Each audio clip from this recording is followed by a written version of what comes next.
ಆ ಚಿಕ್ಕ ಮಕ್ಳು ಮಾತ್ರ ಸರಿಯಾಗಿ ಇಬ್ರಿಗೂ ಕ್ವಾಟ್ಲೆ ಕೊಟ್ಬಿಟ್ರು. ಇಬ್ರಿನೇ ಕಮ್ಮಿ ಆಗಿಲ್ಲ, ಅಷ್ಟು ಬೇಗ ದೇವ್ರ ತರಕ್ ಹೋದ್ರೆ ನಾನು ಹೋದ್ನಲ್ಲ ಈಗ ಮುಂದಕ್ಕೆ ಬರ್ತಾರೆ ನೋಡಿ, ನನ್ನ ಕಾಯ್ತಾರ ಇಷ್ಟೊತ್ತು, ನಾನು ಬಂದಿಲ್ಲ ಅಂದ್ರೆ ಮುಂದಕ್ಕೆ ಹೋಗಲ್ಲ ಅಂತ ಇದ್ರು. ಮೇನ್ ಗಟ್ಟಿ ಮಳೆ ಆಗ ಟೈಮಲ್ಲಿ ನಾನು ಎತ್ತಿಲ್ಲ, ಯಾರ್ದೋ ಇನ್ಸ್ಟಾಗ್ರಾಮ್ ಅಕೌಂಟಲ್ಲಿ ವಿಡಿಯೋ ಪೋಸ್ಟ್ ಆಗಿತ್ತು, ಅವ್ರಿಗೂ ಗೊತ್ತಿಲ್ಲದಂಗೆ ಸ್ಕ್ರೀನ್ ರೆಕಾರ್ಡ್ ಮಾಡಿಸ್ಕೊಂಡ್ ಬಂದು ಪೋಸ್ಟ್ ಮಾಡಿದೀನಿ. ಎಲ್ಲರೂ ಇದ್ದೇ ನೋಡ್ಕೊಂಡು ಅಡ್ಜಸ್ಟ್ ಮಾಡ್ಕೊಬಿಡಿ.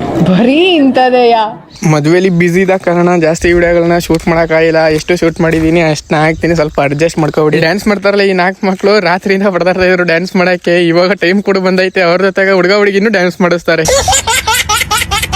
ಹುಡುಗ ಹುಡುಗಿನ ಮಂಟಪದಿಂದ ಕರ್ಕೊಯ್ತಾರಲ್ಲ, ಅದನ್ನ ವಿಡಿಯೋ ಮಾಡಕ್ಕಾಗಿಲ್ಲ, ಫೋನ್ ಸ್ವಿಚ್ ಆಫ್ ಹೋಗಿತ್ತು. ಎಮೋಷನ್ಸ್ ಅಂತ ಸುಮ್ನೆ ತಲೆದ ಹೆಂಗೋರ್ ಮಧ್ಯ ಸೈಕಲ್ ಮೇಲೆ ಎಮೋಷನ್ ಇಕ್ಕ ನೋಡ್ರಿ ಏನ್ ಸಗತ ಕ್ಲೀನ್ ಮಾಡ್ತಾರೆ ಅಂತ. ಮದುವೆ ಹುಡುಗನ ಮನೆ ಕರ್ಕೋಗಿ ಶಾಸ್ತ್ರ ಮಾಡ್ತಾರಲ್ಲ, ಅದು ಫುಲ್ ವಿಡಿಯೋ ಬೇಕು ಅಂದ್ರೆ ಕಮೆಂಟ್ ಮಾಡಿ, ಹಂಗಾದ್ರೆ ಮಾತ್ರ ಯೂಟ್ಯೂಬ್ ಅಲ್ಲಿ ಅಪ್ಲೋಡ್ ಮಾಡ್ತೀನಿ, ಇಲ್ಲಾಂದ್ರೆ ಮಾಡಕ್ ಹೋಗಲ್ಲ. ಅಲ್ಲಿಂದ ನನಗೆ ಸ್ವಲ್ಪ ಕೆಲಸ ಐತೆ ಊರಲ್ಲ, ಅದಕ್ಕೆ ನಾನು ನೈಟೇ ಜಾಗ ಬಿಡ್ಬೇಕಾಗಿ ಬಂತು. ಮದುವೆ ಇಷ್ಟೇ, ಜಾಸ್ತಿ ಏನು ವಿಡಿಯೋ ಮಾಡಕ್ಕೇನು ಹೋಗಿಲ್ಲ. ಅದೇನಾದ್ರು ದೊಡ್ಡ ವಿಡಿಯೋ ಬೇಕು ಅಂದ್ರೆ ಕಮೆಂಟ್ ಮಾಡಿ. ಮತ್ತೆ ಲಾಸ್ಟ್ ಇದೊಂದು ವಿಡಿಯೋ ಐತೆ, ನೋಡ್ಕೊಂಡು ಎಂಜಾಯ್ ಮಾಡಿ. ಬಾಯ್ ಬಾಯ್.